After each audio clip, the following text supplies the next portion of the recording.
Right.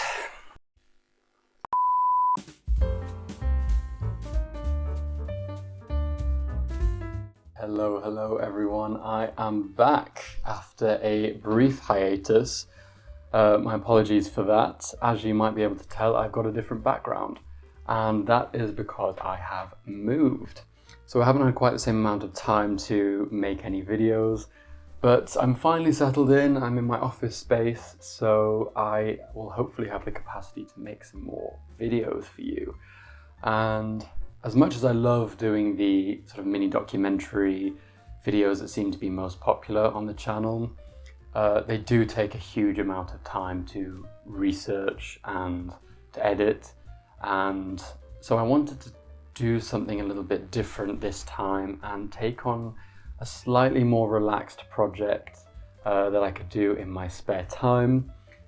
Not that I have a huge amount of that, but so I wanted to do a making project, and I really wanted to be able to combine my work as a fashion historian and specialist in Givenchy, but also in my previous training as a costume designer and maker. So I thought I would recreate a film costume and take you along the process on the way. I will preface this by saying that I don't practice as a maker anymore professionally, so unfortunately I can't take on your commissions if this is something that you would like to be made for yourself. I'm unfortunately not the guy for you. The making that I do now is really for my own personal enjoyment instead of in a professional capacity, because I just enjoy it more that way. And I'm focusing much more on the fashion history aspect as well.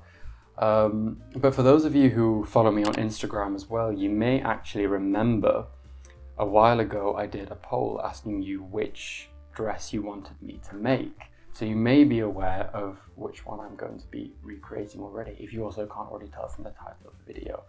But I wanted to recreate a dress from Breakfast at Tiffany's, but not one of the famous black dresses. As iconic as they are, I wanted to do something with some surface embellishment, something that I could relax into, something with a bit of repetition that I could sit down and do, in front of the TV or listen to a podcast or something. So I will be recreating the fabulous hot pink silk beaded dress from Breakfast at Tiffany's. And the reason for recreating this particular dress are twofold, really. Firstly, I've done a lot of research on this dress. I've not only seen it in person and studied it a few times, but I've also got a lot of Givenchy-based research to back up the reconstruction. And the second reason is that I just really like it as a costume. I think it's really interesting. I'll talk more about it from a costume design perspective in a bit, because there's a lot of interesting stories and facts behind that I want to share. But also it's got that surface beading that I want to try my hand at with all that repetition. So that is what I'm going to be doing, and I've set myself a deadline for this project because I always need deadlines, especially because I am a bit pressed for time at the minute, and I just know that if I don't set myself a deadline or put it out on the internet, then it may or may not get finished. So this is me willing myself to realize the finished product. So the deadline that I will be setting myself for this project will be the 19th of October 2021. Sounds very specific, but the reason for that is that on that date it will be the 60th anniversary of the London premiere of Breakfast at Tiffany's, which just felt very fitting. I've gone for the London premiere because I'm English, and also it was released in the UK after it was in the US, so it gives me a bit more time. So that is the deadline, and I thought it would be quite fortuitous, serendipitous even, to finish it and hopefully show it off on the anniversary of the film's release. So the series will be split into a few different parts. This first video will be talking about the history of the dress, the story behind it, which is actually really interesting, and I can't wait to share that with you.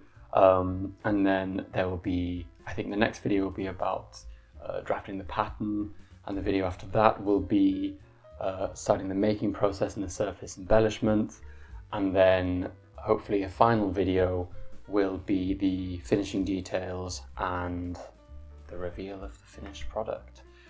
So, with all that being said, without further ado, let's dive into the history of this dress.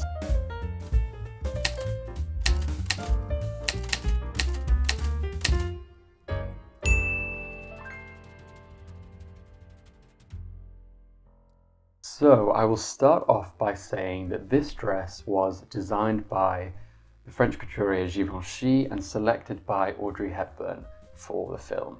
Contrary to some popular belief, the dress was not in fact designed or made by Edith Head.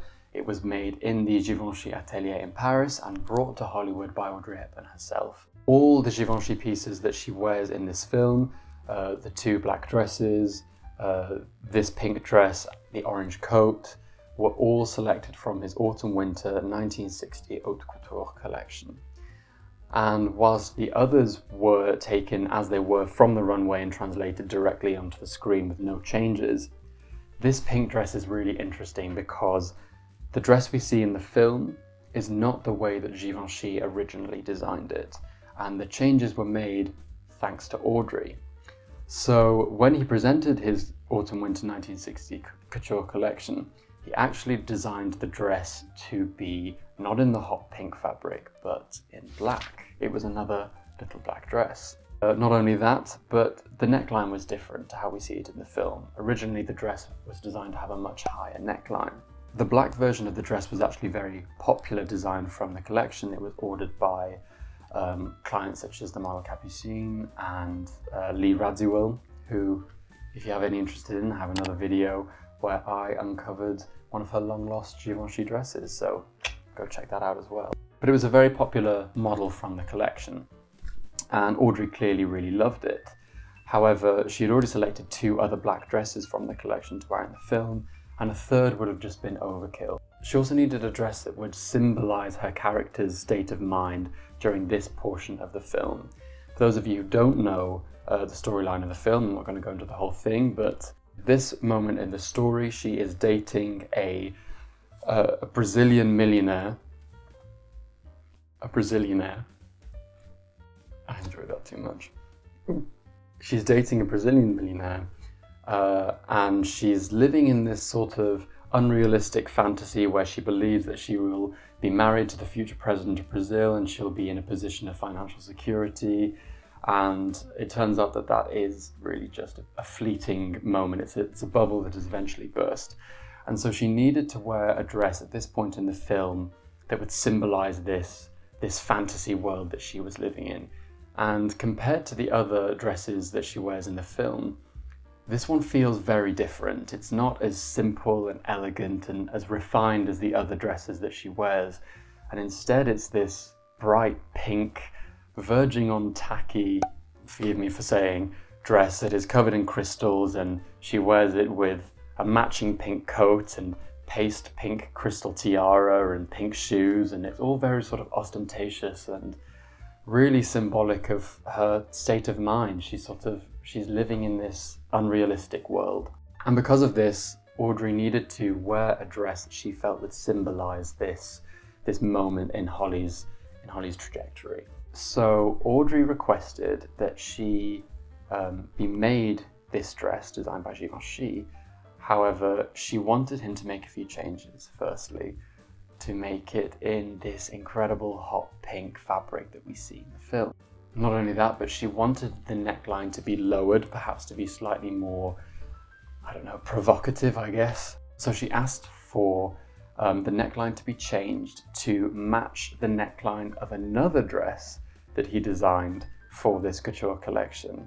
One that she did not select for the film, but that Audrey actually chose to wear in her personal life. And this is important, so remember this dress because I'll be coming back to this in a second. So now that brings me to the question of how am I going to recreate it? Because something that I really want to do is to make it as accurate as I can. That's part of the interest for me. Obviously, I specialize in the work of Givenchy and I collect his work and also Audrey Hepburn's clothing as well. And so I want to make this recreation as faithful to the original as possible because it really helps me to understand the construction of these pieces and their importance and things like that. So I want this to be as faithful a reproduction as possible. And it just so happens that I have a primary source for the recreation. So if you recall the dress that I told you to remember, the other dress from the couture collection that Audrey selected not to wear in the film, but in her personal life, and the dress that the silhouette of the pink dress ended up being based on. Well, it just so happens that I actually have this dress. I will preface it by saying that I can't yet say whether it is the exact dress that Audrey wore. Here she is wearing the dress to premiere of the film Ben-Hur.